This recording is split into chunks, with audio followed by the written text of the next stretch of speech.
everybody, we're back for another Compass to Care Reaching Rural America event. And this is Stuart Schlossman I am Stuart Schlossman from MS Views and News.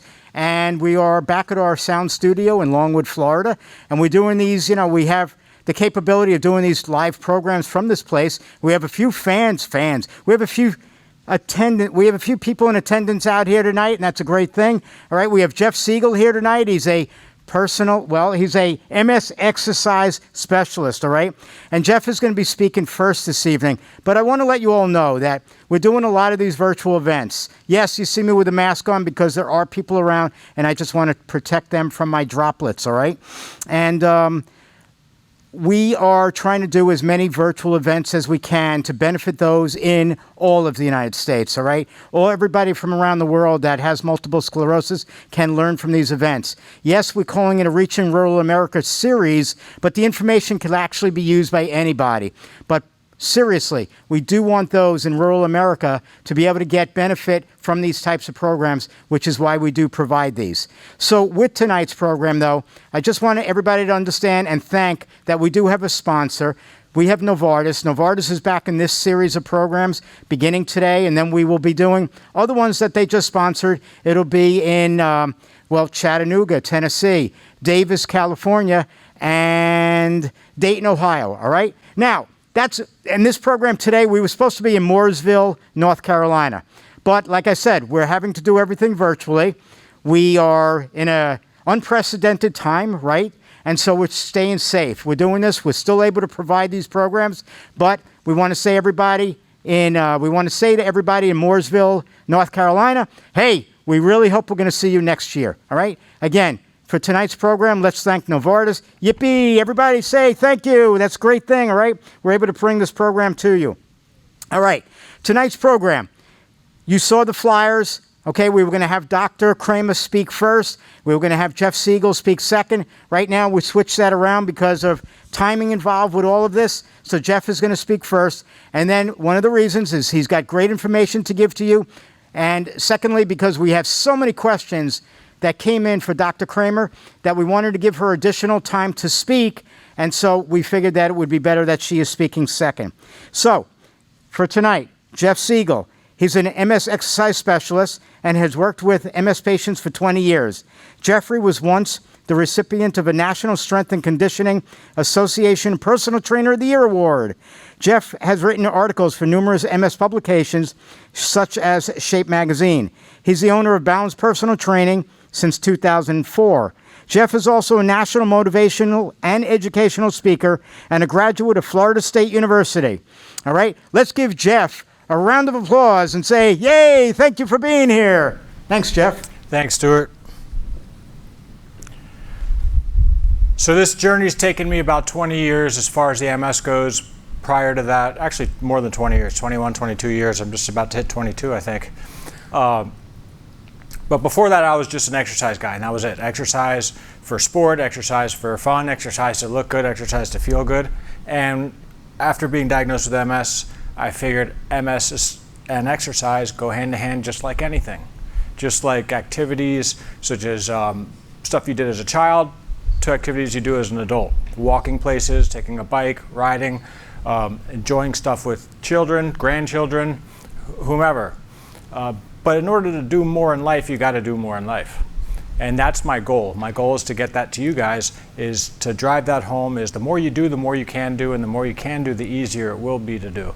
And people I've worked with have had astonishing results, predicted results. I mean, that's improved function and ability to do stuff, but I've worked with people who've worked hard enough to go from using a cane barely out of a wheelchair to running a half marathon. Not because I have the miracle cure, but because they have the desire and the passion of life to do more. And that's what they wanted to do. They didn't want to do less. My slides today all come from COVID era. So I've taken pictures. I like photography. While everybody was at home, I was out in the woods taking a bunch of pictures, or just, scenic pictures that I hope you enjoy with some letters on top of them. They're just kind of a guide. And as Stuart said, I've been doing this. I've had my company since 2004. I was working primarily with people with MS up until a couple of years ago. I had to shift my focus on to everybody and away from, helping those with MS. But that's really my passion. And my passion is helping people get what I didn't have available to me when I was diagnosed back in 1998. I was my mind was completely different. I was a gym rat. I loved going to the gym, but it was all about pushing weights. I didn't care as much about function because I had everything. So that's what I'm going to try to get at. This is something I just had fun doing, writing in the sand. If you know me, I write in the sand, make little messages here and there. Sometimes I leave them, sometimes I knock them over, sometimes the waves get them, sometimes I don't even get a picture of them. So the real question is, and think about this, if every ability you currently have was taken away from you, how bad would you want it back? Think about it. How bad would you want it back? How bad would you want the things that you have right now if they were taken away back? What would you do to get them? How hard would you work? Well, you have them now. And if you're okay with losing them or losing strength, because the aging process is losing strength, losing protein stores in your body, which is muscle, and decreasing weight.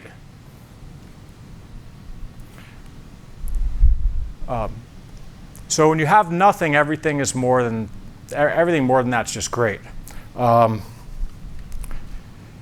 Stuart. So this was a picture I took of a bird just sitting up there, and it's astonishing what it did after I took the picture, because it went into the water, it swam underwater, and it caught something. But that's what life is all about. It's about going after what you want, and if you can't get it, figure out a different way to get there. Don't keep doing the same thing that you're failing at unless you do it a little bit different, get a little bit of help. And that's something I do with people, is I help people where they need it. And when it comes to training and increasing performance and the ability to do more stuff, I do it safe. And that's the most important thing, is to have it done safe. So if your dreams don't scare you enough, maybe your dreams aren't big enough. And if you think about the things that you talk about, most people's dreams are what they once had or what they didn't do. You got to go get them. I got lucky getting a picture of a bird getting a fish. That bird, that was probably a week's worth of food for him. And in the wild, and food and exercise go hand in hand. If you're going to eat crap, you're going to work out like crap. And that's not what you want to be. You want to eat based on the foods that are good for you. And as far as the MS diet goes, pick a diet that's healthy, that makes you feel good, that's low in all the stuff you're supposed to be low in the saturated fats, low in salt, low in sugar, and formulate a diet that's best for the needs of your activities. Because if you eat more than what you're going to use in an activity, it's going to get stored not as muscle but as fat. My message to you guys is, this is a time where you should wear a mask. A mask doesn't have to have a name, and a mask doesn't have to have a party, an affiliation, or anything. A mask just means that you're protecting somebody else, and that you care about somebody else, and that you care enough that you hope the next person will, follow your direction and do the same and wear a mask so everything is safe. So there's 3 lifestyles that we base things on. There's a sedentary lifestyle, moderate, and active. A sedentary lifestyle, and I have a picture of a big alligator, because a big alligator doesn't have to move much. It's the top of the food chain, and nothing's going to come after it unless it's me or you or an alligator catcher. It has no natural predators, so it can kind of just lounge out there and occasionally catch a meal. I've seen a bird fly land on an alligator. I've never seen the alligator eat the bird, but I'm sure they do.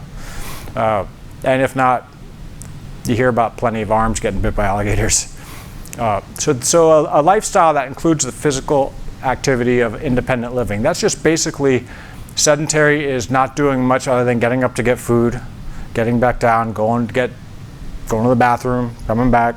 That's sedentary. If you have a scooter and you sit in a scooter all day, just because the scooter's moving doesn't mean you're not sedentary. You're sedentary if you can get up, get up. In fact, I want everybody who's watching this right now to take a deep breath.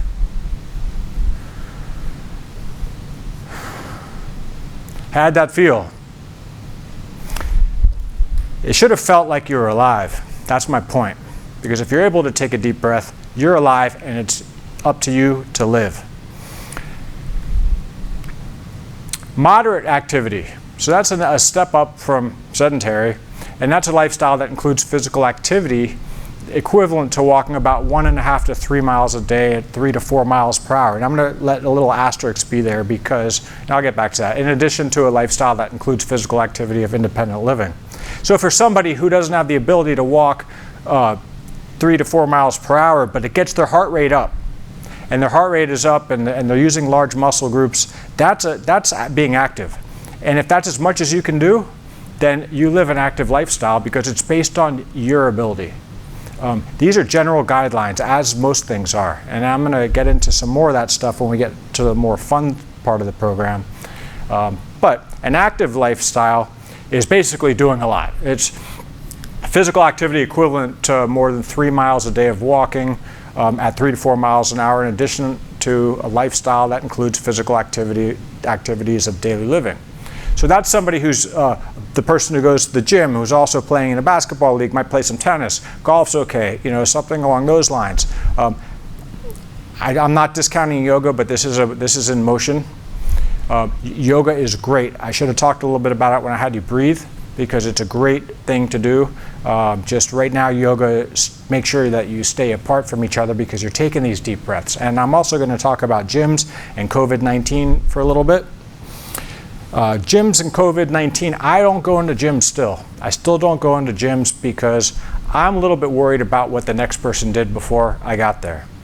I don't want to wear a mask while I'm working out, especially if I'm doing aerobic activity, because I'm not going to get as much oxygen as I need. But I work out at home. So if I work out at home, I'm able to do whatever I'm going to do and what I did before COVID. So I'm able to do that. I don't have the big machines, but everything I have is based on function, based on my feet being as a ground base of support. But everything that I do at home has a parallel to someone who's in a chair. And when I get into the fun part, I'm going to show you some of those things. I'll show you both standing and in a chair. And the mind has to be there. So if you're not thinking along the lines of what you're going to do, and you're just doing it and going through the motions, expect those results. But you have to mentally see yourself be able to do something, especially if you're somebody who is telling somebody else to go to the gym, especially if you're taking care of somebody else. You can't ask somebody else to do anything that you're not willing to do yourself. It's not about what you want or about what you should or could. It's about what you're willing to do. And if you're willing to do a little bit more and you're taking care of somebody, if you're a care partner and you exercise with somebody, they're going to exercise that much more, and it's going to feel like a joint decision, a joint thing that you're going into, and it's more enjoyable.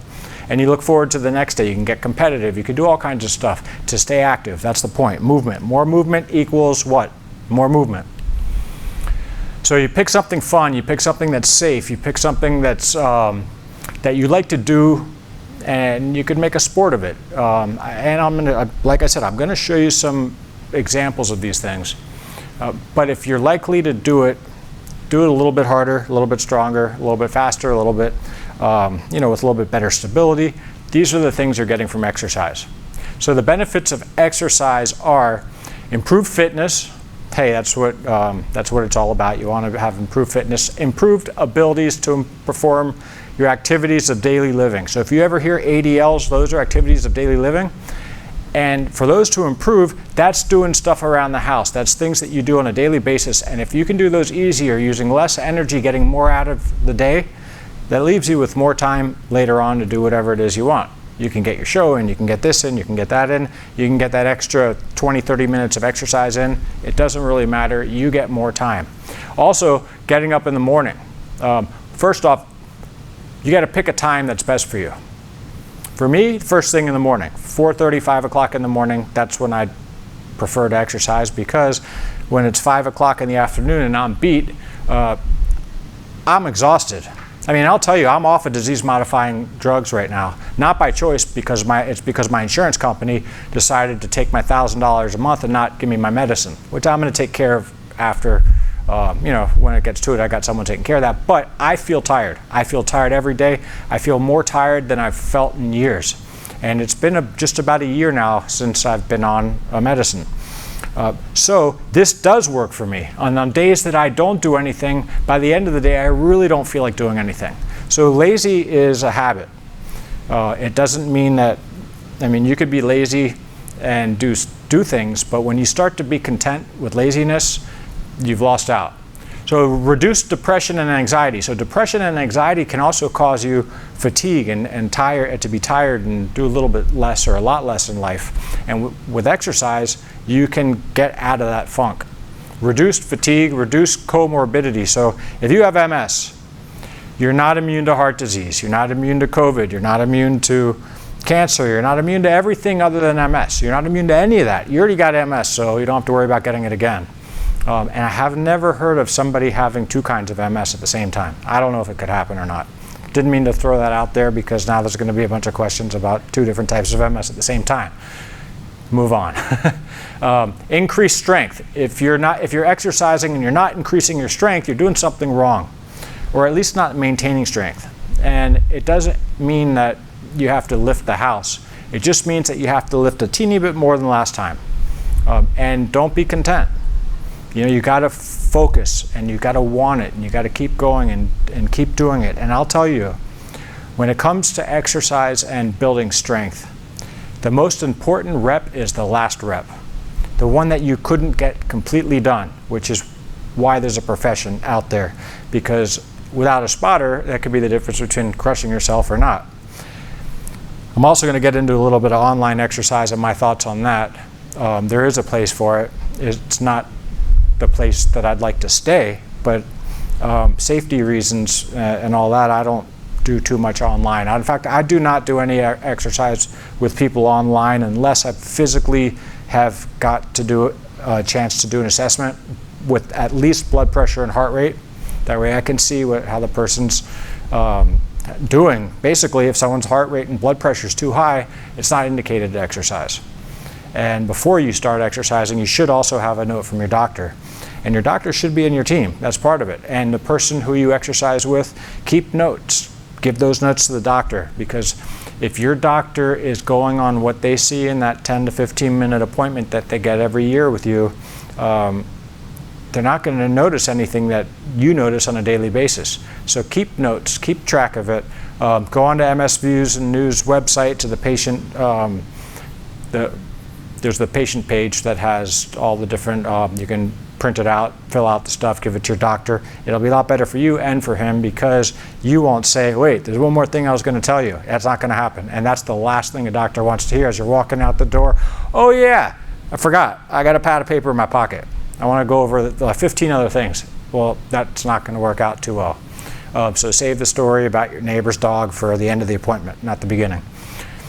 So a better sense of well-being and accomplishment is another benefit of exercise. And that is great, because who does not feel good to look at themselves in the mirror and see a smiling face? It really is a good feeling. It may help with a recovery time from illness or just from exercise. So if you're going to hike up a hill or do something like that, or push somebody up a hill in a chair, or do whatever it is that you do, you can catch your breath faster. Your ability to recover is quicker as long as you keep doing it. And the last thing that I have on here, which if I were to go over the benefits of exercise and just stay on that, I can talk for another couple weeks. But to decrease muscular co-contraction, that means that you're doing movements with your muscles to retrain them how they are supposed to work. So if you're doing a bicep curl, which is not my favorite exercise because it's not functional, but it's easy to give an example of. If you were to do a bicep curl and your tricep was to fire at the same time, you'd get stuck right here, which is like spasticity. You know, sometimes when I'm stretching people, I'll go to move their leg up a little bit or down a little bit, and they pull back. It could be clonus, it could be a bunch of things. Usually it's the person just flexing and not telling me that that's what they're doing. I don't know why they do it, but the spasticity is one muscle your agonist fighting your antagonist to creating no movement, and then you get that rigidity. Heat sensitivity, especially this time of year, although it is starting to cool off a little bit. Heat sensitivity is one of the biggest problems and one of the biggest reasons why people are afraid to exercise, so prepare. You have to prepare when you're going to do these things, because otherwise you're going to step foot in a place and you're not going to want to step foot in there again because you weren't prepared, because you're going to get hot. So I would wear a layered clothing if it's cool in the place. Take the clothing layer by layer off until you have something left on, depending on where you are, of course. But heat sensitivity is across the board, that and fatigue, and I think they pretty much go hand in hand, because I don't know anybody who has heat sensitivity without fatigue being part of it. Visual stuff as well. So, there's a time and a place for both of these things. And when you're doing something, I'm going to give you a quick 101 on personal training and versus physical therapy. A personal trainer is not a physical therapist. If a personal trainer tries to do what a physical therapist is supposed to do, they are breaking the law.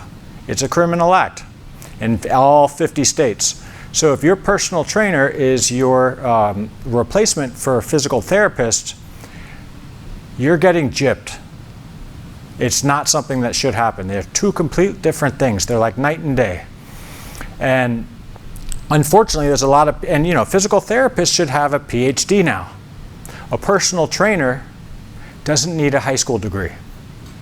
There's certifications out there where you can go online and certify your dog or your cat.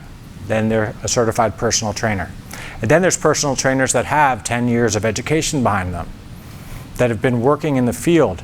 So they're applying what they've learned, and they continue their education. They continue to go and go and go, as all other fields and all other areas of the medical field have to do.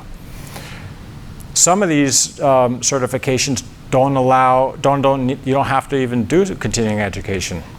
But the top of the top, those ones do require you to have a college degree in exercise science related fields.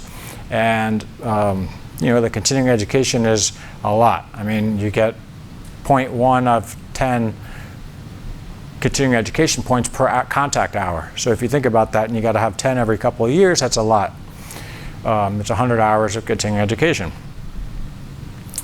So personal trainers are educated to be experts in how to improve strength, flexibility, and overall fitness. Some trainers specialize in improvements of human performance and athletic abilities, and that's what I started out doing, was performance. You know, I was a sports guy. I like working with people that were trying to get to the next level in whatever sport they were in, whether it be basketball, football, tennis. A movement's a movement, and if you want to increase your ability to do a movement, there's certain exercises that include power.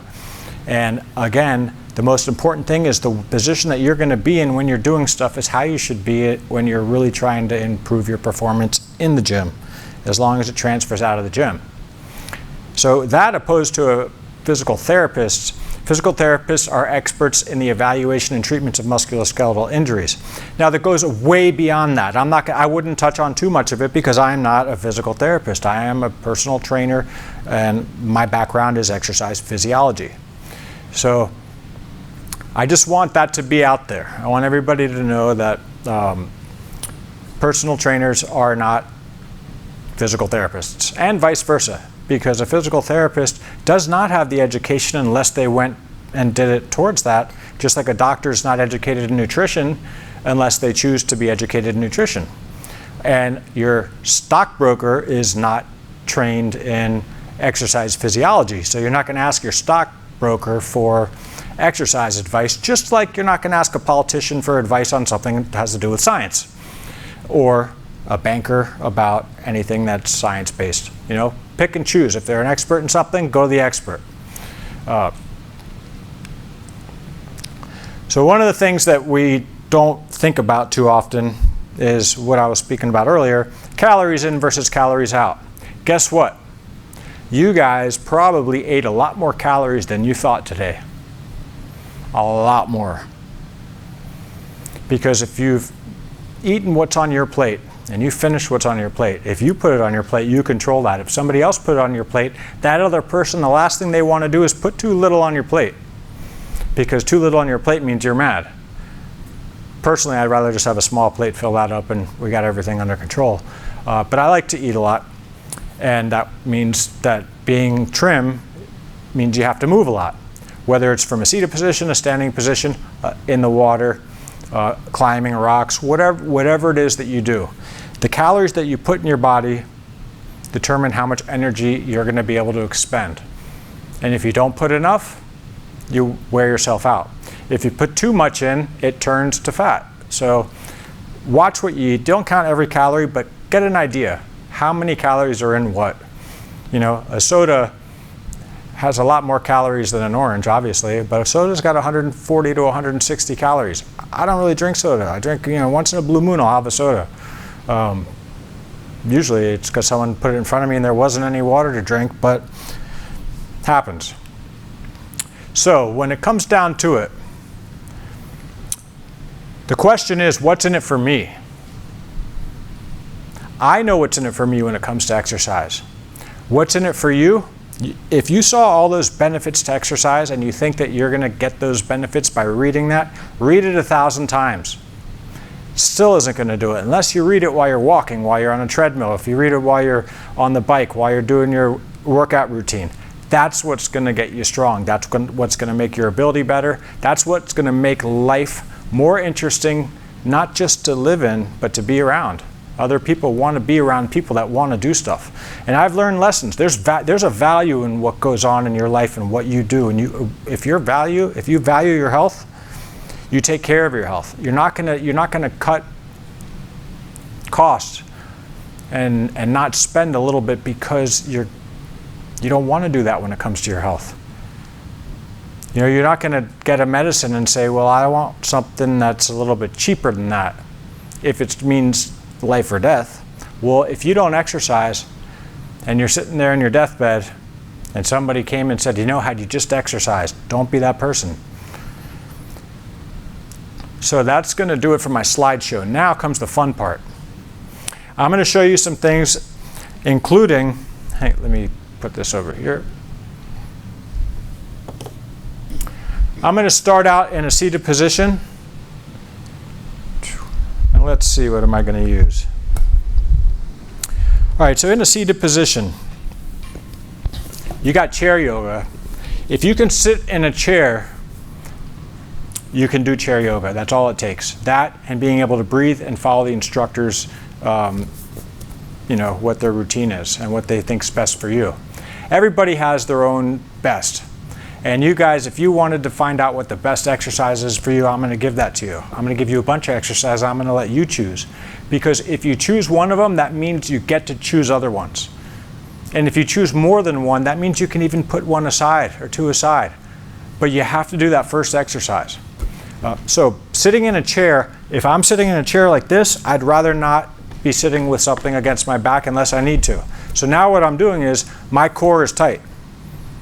I'm sitting here, my abs are tight. I can do anything, but any kind of movement I do is just going to be core work. So I like when people sit down, I like to see if they can sit down and sit higher. What do you mean by sit higher? Just make yourself taller. And by doing that, you're also contracting your transverse abdominis, deep stomach muscle, helps with your core, helps with your back, helps stabilize yourself. Stability is key. Stability is basically what a triangle looks like, a pyramid looks like. Balance is taking the pyramid and putting it upside down. Would that work out too well? Don't think so. The pyramids would not be here. So sitting down, there's a lot of different stuff that you can do. If you can use your hip flexors, if these are working, lifting your foot up repetitiously. But you got to do it a lot. When you want to build hip flexors, unless you're bodybuilding, and the difference between bodybuilding and training for daily life is, one, you're packing on muscle. You're packing on muscles in places where you might not even need to use the muscle. It doesn't increase your flexibility. It doesn't increase function. It increases muscle. That's why it's called bodybuilding, and it takes a professional to do it. And most people would like to have a better physique, but if you can have that better physique and feel better and move better and be able to react fast, that's where the key is. So sitting down like this, just sitting there like this, is balancing. So if you want to see how to work a little bit more core while sitting there, this is a 3-pound ball. What am I doing right now? I'm stopping myself without thinking about it from falling over like this. because I'm holding it in this side. So what side of me is working? This side is working. This side's pulling me back up. So if I were to just do this every day, it's like the penguins. You know, when you do the penguin exercise, is a great exercise to do without something in your hand. If you can do it with something in your hand, keep it in one side, do it that many times, then do it in the other so you don't have an imbalance. Other things that you can do is just, if you can throw a ball and catch it going side to side, now you're doing rotational exercise. If you can stand up, you just did a squat. If you need help standing up, remember this. And I can tell you, there's people in the room here that can vouch for this. There's people that don't think they can stand up because they don't know how to anymore. And if you just show them how to, it's like opening the door to success for the rest of their life. They can stand again. And standing, when you haven't been able to stand for a long time, or you haven't been able to formulate it in your mind what it looks like to stand, it's profound. It's very profound to be able to do. And I'm going to show you, first I'm going to show you something not to do. I don't like showing the nots first, but this happens to 9 out of 10 people who have issues with the standing process, which is also the upward motion of a squat. If you're going to stand up, you've got to stand up like you're going to walk forward.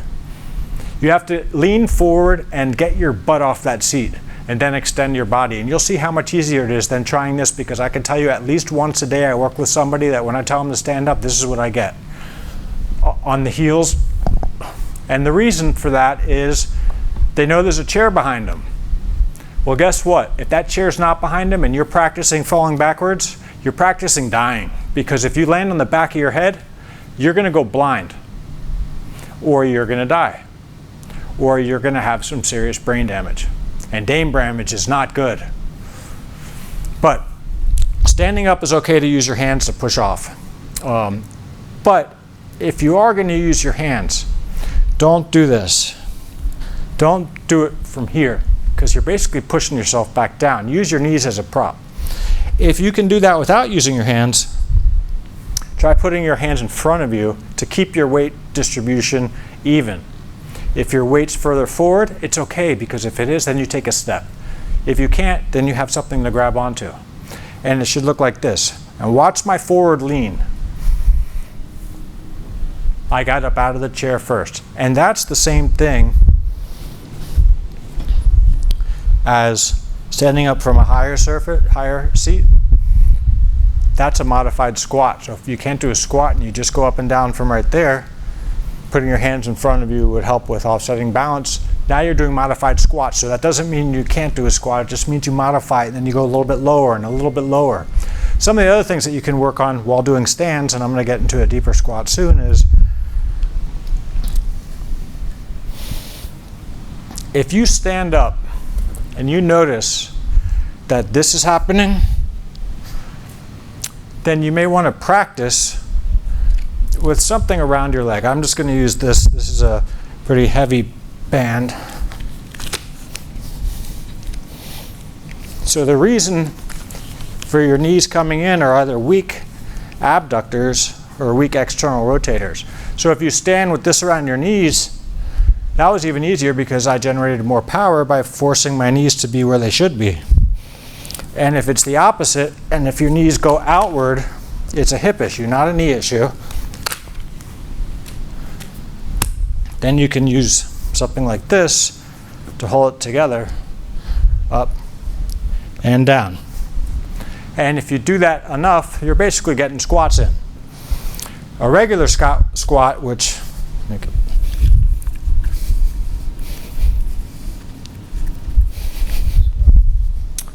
would be to go down to about here and up. It doesn't mean you have to do that, but if you can, you're going to get more out of it. And what I just did was a reaching lunge.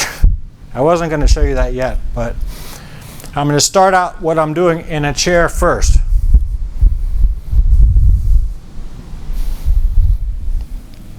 So this cone, if you're in a chair and you can't stand, but you still want to do some work on stability, on core,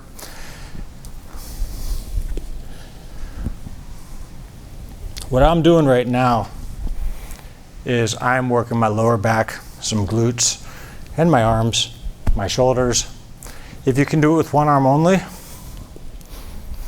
I'm also rotating my body doing this. And if you put it out here, you're really getting some stretching in your core, rotational stretching. Or if you can do it with both hands, get reps of that in. Now that same thing standing,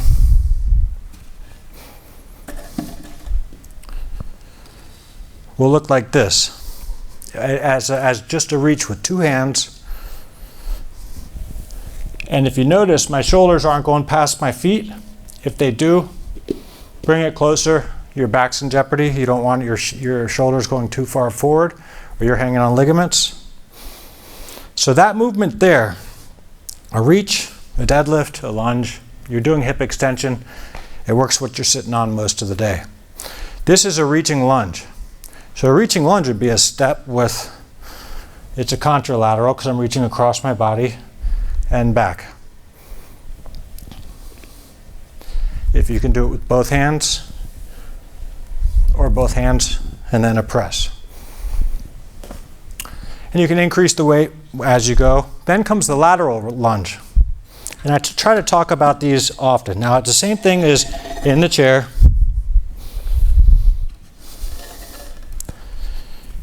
Because the further you can reach and rebound, because you might not be able to reach something like this without falling out of the chair. That requires core muscles on your right side of your body. That would be a lateral reach, but if you did a lateral reaching lunge, it's the same thing as a change of direction. So if you did it contralateral, holding this hand,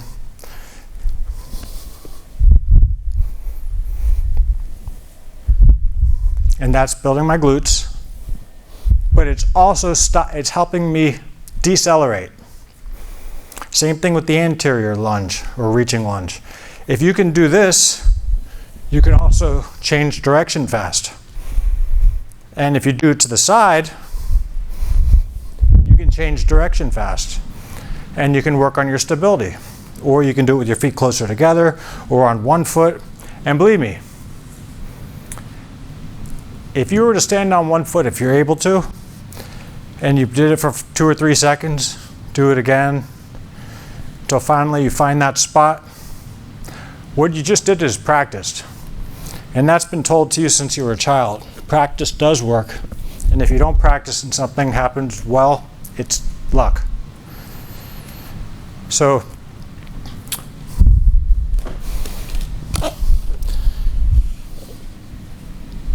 one of the things that I also like doing with some people, if they're able to walk, whether it's with a cane or a walker, even if somebody's using a chair that's not electric, just being able to walk through 2 cones. And you'd be surprised. A, it's a good feeling to be able to do something like that, because if you haven't been walking and you're just learning to walk again, it's great for control. Or how balance is neurologically, your balance is a neurological function. So you're sending signals down and up until you get that signal the way it's supposed to be. And something that might seem difficult, like that you may be way off on, to be able to touch this, if you practice it, it may be just as tough standing as seated. But if you practice it, it might get easier, you know? So if you do it one time, that's a little bit harder than if I were to do it a second time and then a third time. It's something that you have to practice. It's not easy, but the first step you ever took in your life, you don't remember, probably because it was the scariest step you ever took in your life. That's what's something good about our brains. Is something, if you fall, you hit your head, you'll forget it. I don't want to remember falling, I'll tell you that. So some other things I have here before I get into stretching are bands. Now the reason that I like bands is progressive resistance. Progressive resistance means that the further out you go, the harder it becomes. And these bands you can lock in a door. You just close the door on them. So I'm going to show you some exercises that you can do with the bands seated and standing. So the door that I'm going to have, I'm going to need a hand with from somebody.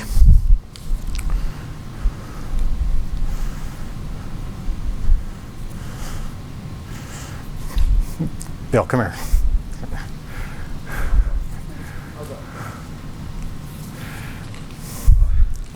All you got to do is hold it. Be a door.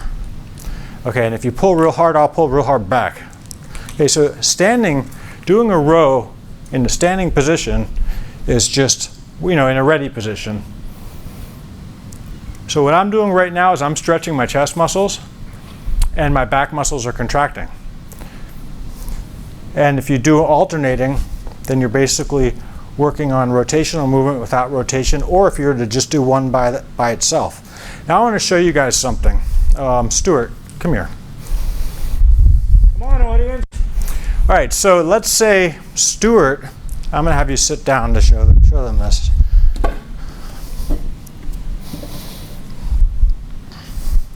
Let's say I want to work with Stuart's core. But let's say Stuart's MS has progressed a lot more than he had anticipated. And one side of his body's not working so well, but the other side is. How am I going to get him to do something and still use the rotational muscles on both sides, even though one of his arms is unable to work well? So what I would do is I'd hook that band up, and I'm not going to hook it up. I'm going to do it without the band, without it hooked up. And I would give it to him in this.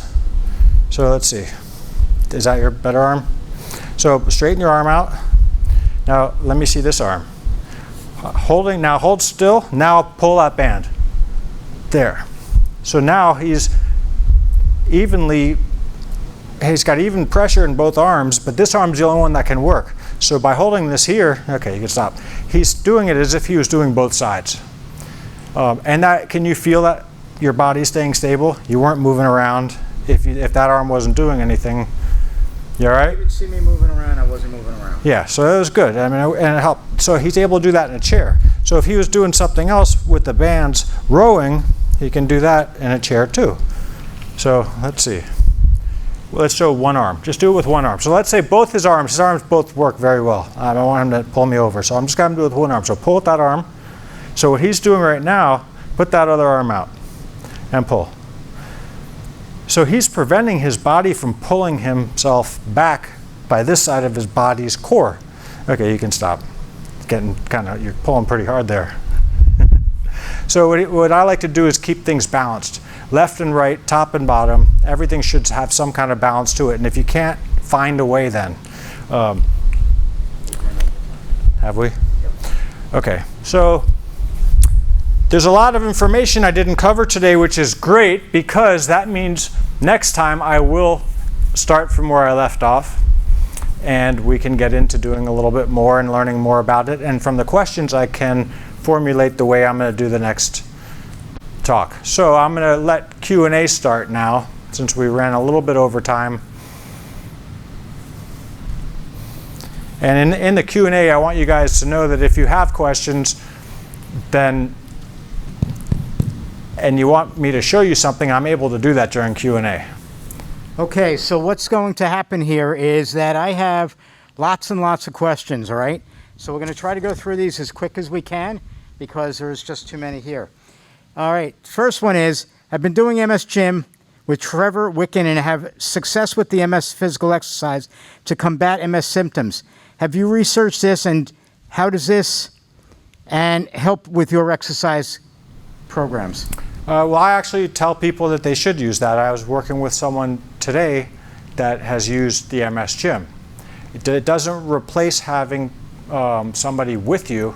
It's better than, it's somebody who understands exercise and somebody understands MS, and they're showing you what to do. But the one thing that it does lack is you can't push yourself to your limits because it's dangerous to push yourself to your limits when you're alone.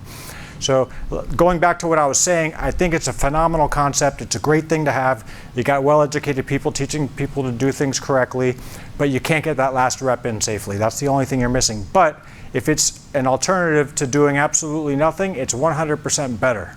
So it's available, it's out there, so I like the MS Gym. Great. So thank you for that. Now, just so people know, I took off my mask because it's about 10 feet between me and Jeff. So it's safe to do this. All right, I need a daily exercise program. I'm 74 and have done, not me, this person, and have done silver sneakers and chair yoga. What can you suggest? All right. That's a very broad question. I'm going to give you the best I can do without knowing or seeing you. I don't work with people or give them instruction without really seeing how they're able to move, or it'd be like teaching a fish to climb a tree. It doesn't happen. So at 74, make sure there's no other issues. Make sure your doctors say it's okay. All the stuff you've learned for 74 years, you can do now. And you've got 74 years of activities and motions and stuff you've done with silver sneakers and all these different things you just said that you've been doing. Do those, do them better, do them harder, and continue. If frequency, intensity, and time are the things that you got to work on. So increase the frequency, increase the intensity, and you don't really have to increase the time. If you get to that point, you'll get more out of that hour or 45 minutes that you were doing. Thank you.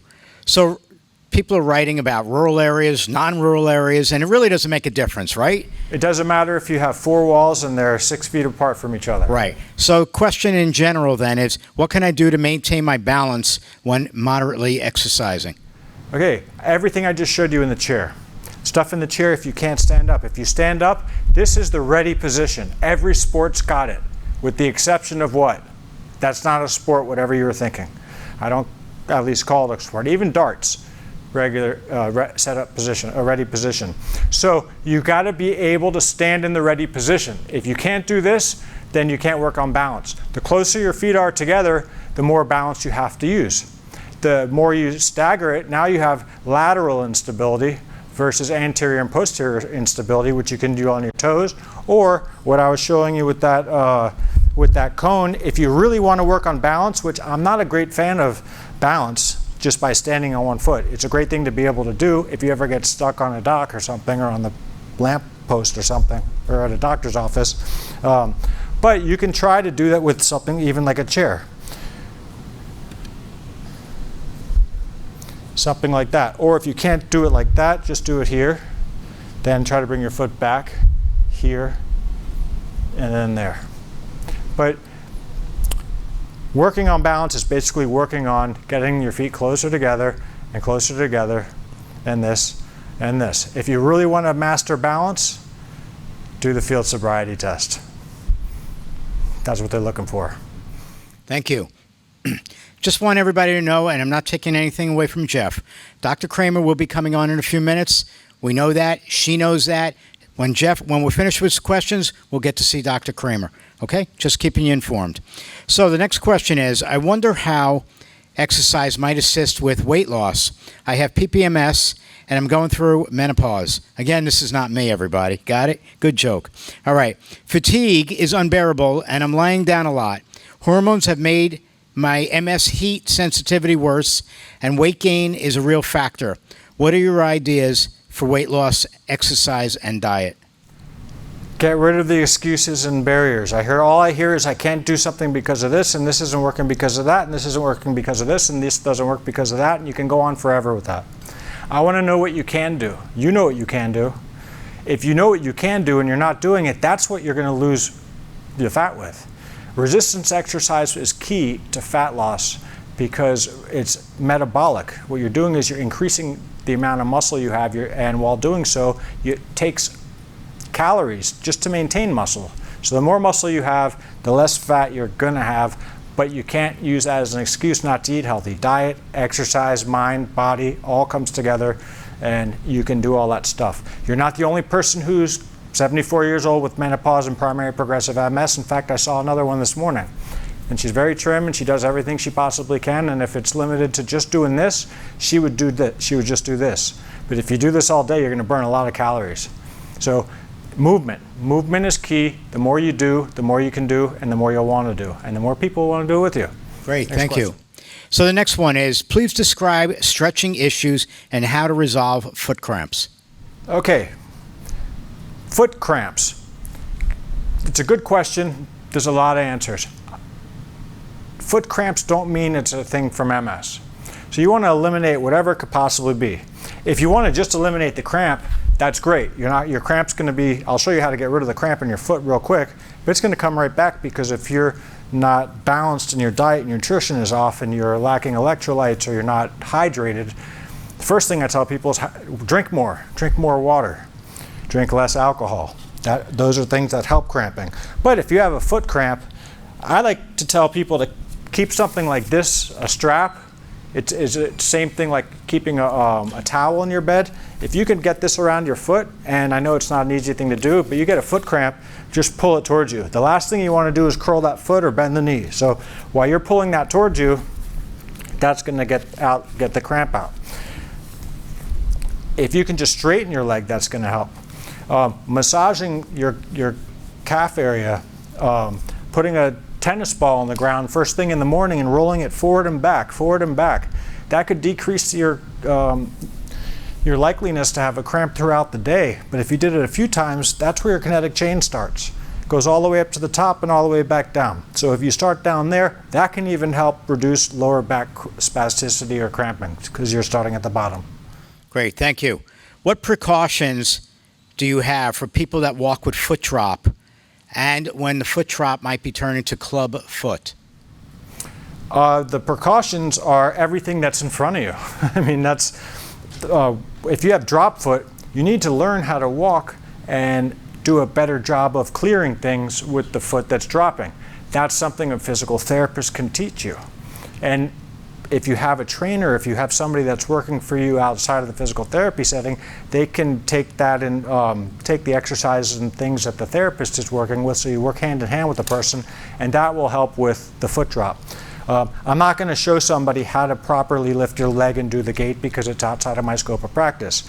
But I can tell you as a performance training specialist, when you're running, and I know running and drop foot don't sound like they go hand in hand. When you're running, the last part of your run is pushing off with your calf, and you don't lift your leg with your hip flexor. It's a momentum swing. So that happens. So the harder I push off with my foot, the more force I'm driving through with my leg when I'm stepping, and it's really a momentum swing to where you don't have to do any lifting at all. It's just pushing, and it's coming. That's how everybody walks. Sorry for being off camera, but I'm fielding questions that people are writing in as well. But for the next one, specifically speaking, what is the best exercise that I should do every single day? Specifically, whatever the first exercise of your routine is. If you can't ask a specific question without a face, name, size, weight, ability, stance, all that stuff. If you could stand up out of a chair, do it more often. If you don't find yourself going to the restroom very often, you're dehydrated, drink more water, and that's that many more times you're going to make it to the restroom and back. That's something to increase what you're doing. I can't give you the very best exercise for you, but you can find that exercise. I showed you a bunch of them here. I will show you some in the future, but pick the one that you like and work your exercise routine around that. You can even do stuff in between exercises, such as practicing your balance after doing some weightlifting. Practice your balance. Don't just sit around and do nothing. But if you practice your balance, that's something that could help with balance and with getting that best exercise in. For me, it's something that involves hip extension because hip extension is how we stand up. So a bridge for me or a hip lift, those are my favorite and most important that I would say. But it all depends on the person. Everyone's different. Thank you. Person writes, anytime I exercise, it hurts all over within just a few hours and I don't sleep due to the pain. Anything you can suggest? Yes. I suggest you talk to your doctor about that. If the pain is there when you're not exercising and it's worse when you are exercising, that's something you need to bring to the attention of your doctor. I'm not your doctor. I don't know what the pain's from. You could have a herniated disc. You could have been shot 30 years ago. I don't know about it. There could have been an injury that we don't know. MS could be causing the pain. It's a neurological disease. Nerves are how we do feel pain, and it could have something to do with spasticity. So I don't have the answer, but if you had a reason for it, I might be able to do a little bit better. So that leads me to say, talk to your doctor, have a better relationship communicating with your doctor, and you can find out what's wrong. Okay, next one. Please make suggestions for someone who's basically a quad. A quad? Well, neat idea. If you're a quad, okay, and that means you can move your head. which Neat is okay. ideas for the severely handicapped. What can we use for this person via computer, passive exercises, eating utensils, keeping spirits up?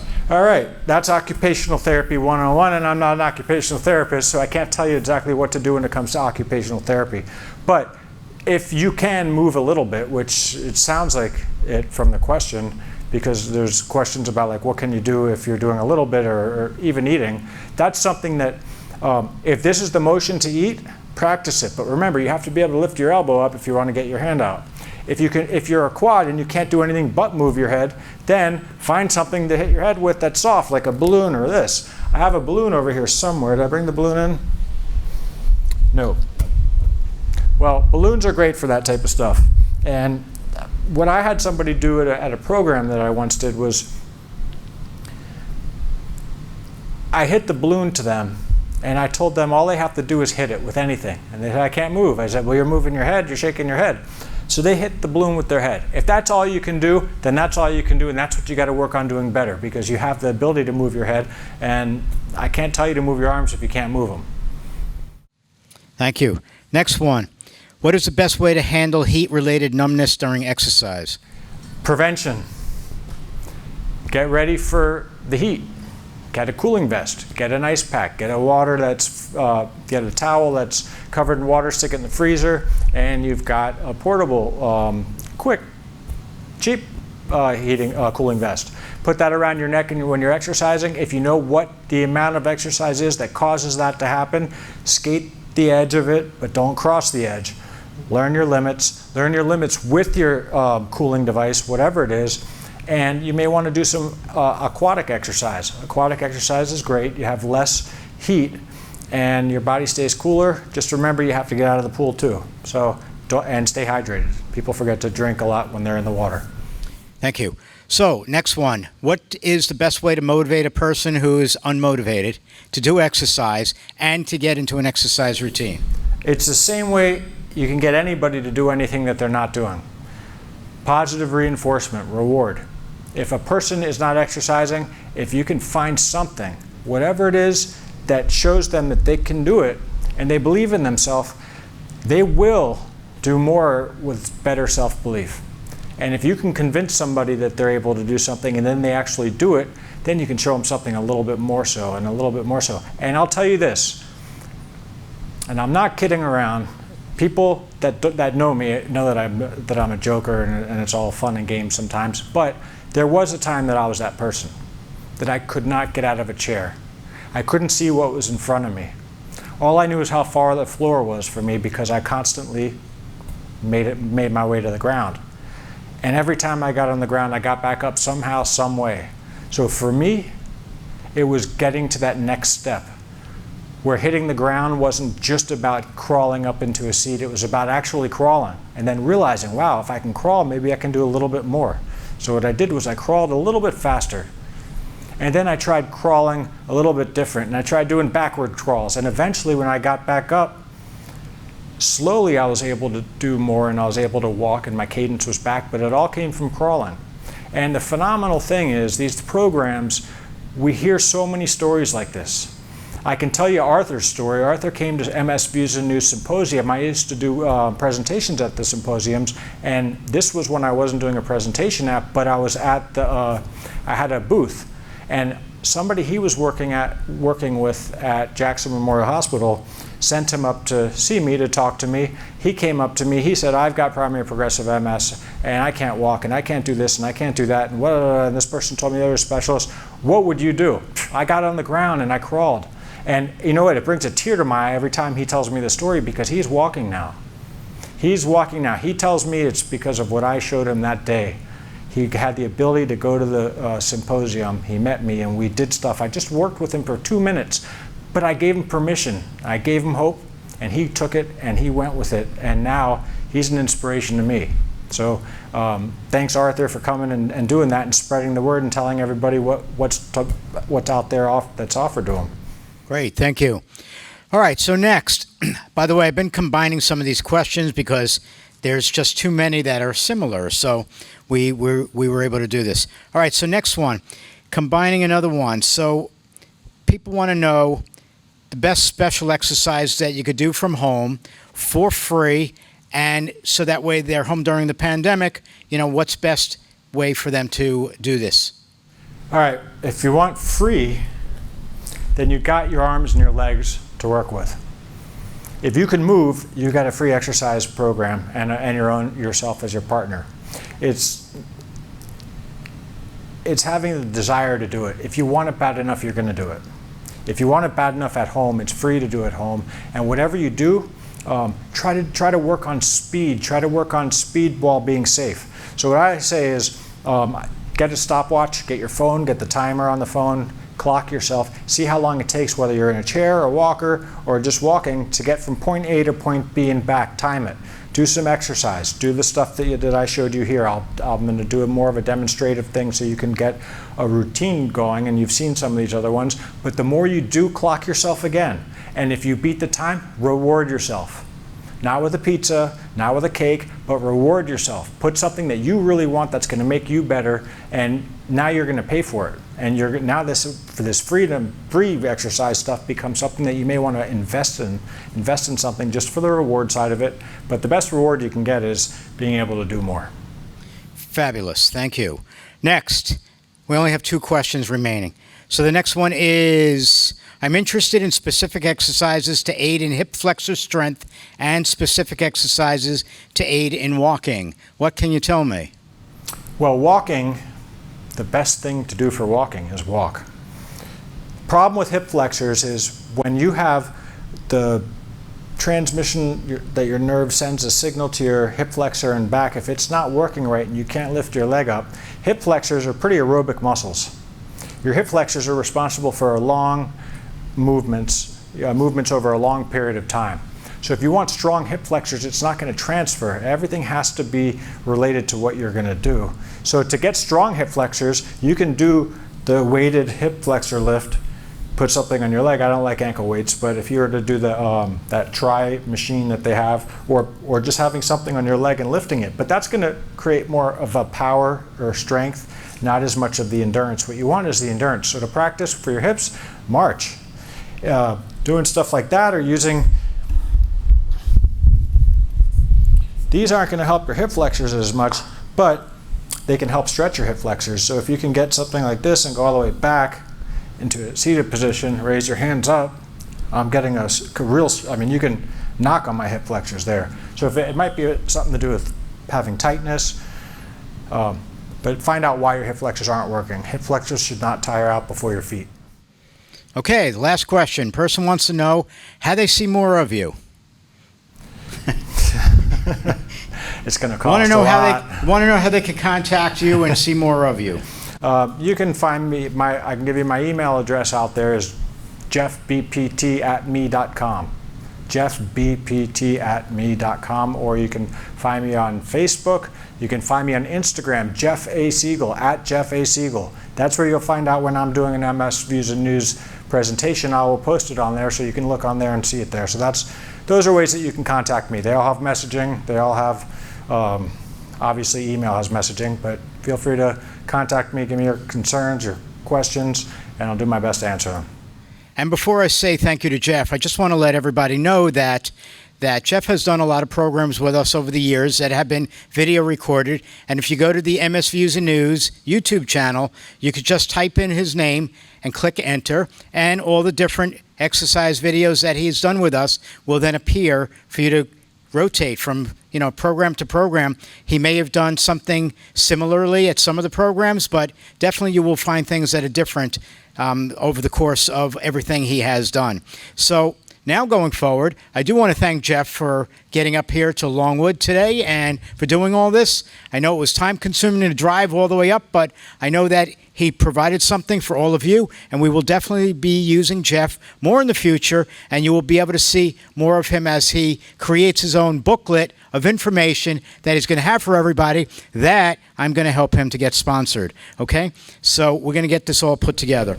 Thank you again, Jeff. Thanks for doing this. Thanks. Hoorah! This doesn't work without you and without everybody listening, so thank you very much. All right, great. Thank you.